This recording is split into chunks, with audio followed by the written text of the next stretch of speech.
Dan kata para ulama dalam bab mimpi, siapapun yang mimpi hewan-hewan yang 7 ini, ular, kalajengking, raja wali, gagak, tikus, kemudian anjing buas dan cecak.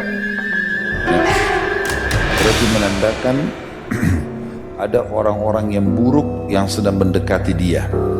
Seperti disebutkan oleh Ibnu Sirin rahimahullah, orang mimpi digigit tikus atau didekati tikus atau kalajengking atau ular, ini berarti ada penjahat atau orang-orang fasik, lawan jenis yang buruk yang mau mendekati dia. Termasuk kalau orang istikharah minta petunjuk kalau dia mau menikah lalu dia mimpi salah satu hewan ini, berarti yang jadi calonnya kemungkinan punya makna ke sana. Ini dijelaskan oleh Ibnu Sirin rahimahullah dalam takwil mimpi atau masalah takwil mimpi, karena hewan-hewannya disuruh bunuh. Seringkali juga orang kalau kena sihir mimpinya pasti salah satu dari 7 hewan ini. Dia mimpi kalajengking kah, dia mimpi ular kah, dan seterusnya.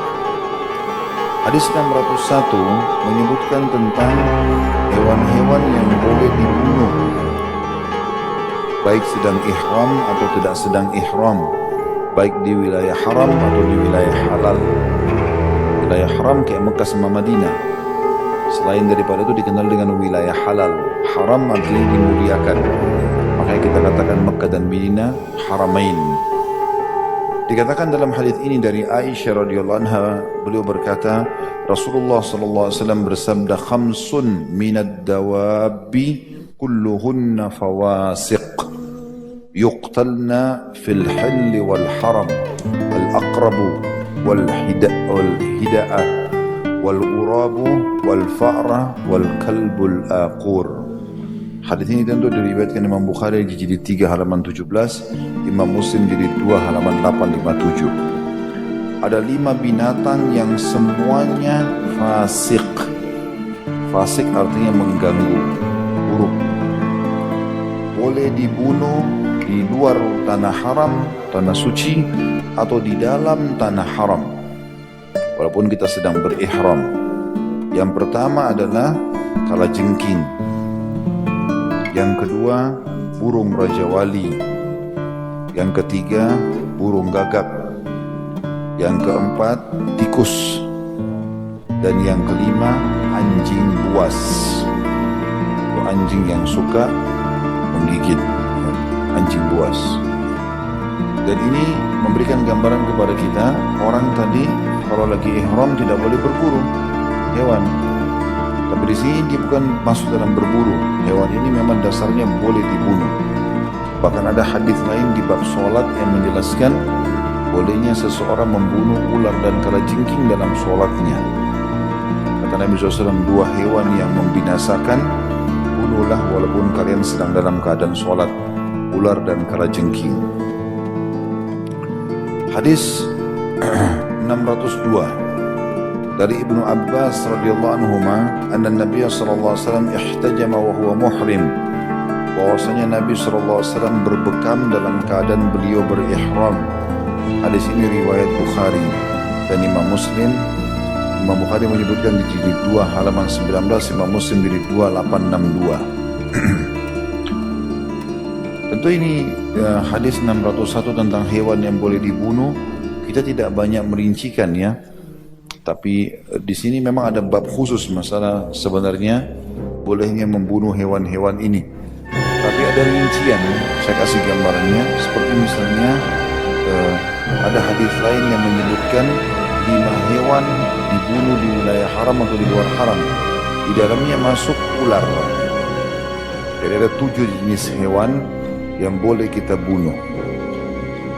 Ular, kalajengking, raja wali, gagak, tikus, kemudian anjing buas dan cecak. Ya. Kenapa Allah suruh bunuh? Allahu a'lam. Ada hikmah, nggak ada hikmah, tetap kita jalankan. Kenapa Allah haramkan babi? Ada hikmah, nggak hikmah, tetap kita haramkan. Orang beriman menerimanya. Kalau nanti ada hikmahnya, ya itu pertambahan saja. Karena nggak ada hikmah pun kita temukan, tetap saja kita tentunya mentaati Allah dan Rasulnya alaihi salatu wassalam. Khusus masalah dari 7 jenis hewan ini, ular, ini ada hukum tersendiri lagi kalau seandainya kita melihat ular di rumah, bukan di tempat lain, di rumah, maka sunnah Nabi SAW untuk mengusirnya 3 kali. Katakan, keluarlah, 3 kali diusir.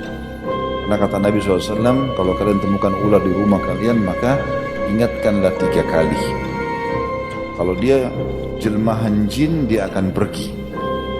Dan kalau dia tidak bergerak, tidak pergi, berarti dia ular biasa, bunuhlah dia. Ini perintah Nabi SAW, dan pernah terjadi di zaman Nabi SAW dalam hadis Bukhari, seorang sahabat baru menikah. Begitu dia pulang dari masjid Nabi SAW menuju ke rumahnya, dia temukan istrinya keluar tanpa hijab. Cemburu dia, maka dia marah, kelihatan raut wajahnya marah. Lalu istrinya bilang, jangan kamu marah dulu, lihat ada apa di dalam rumah. Maka anak muda itu pun, sahabat itu pun masuk, ditemukan di ranjangnya ada ular besar. Maka dia pun langsung menghunuskan pedangnya dan melawan ular tersebut. Lalu dua-duanya mati. Ya.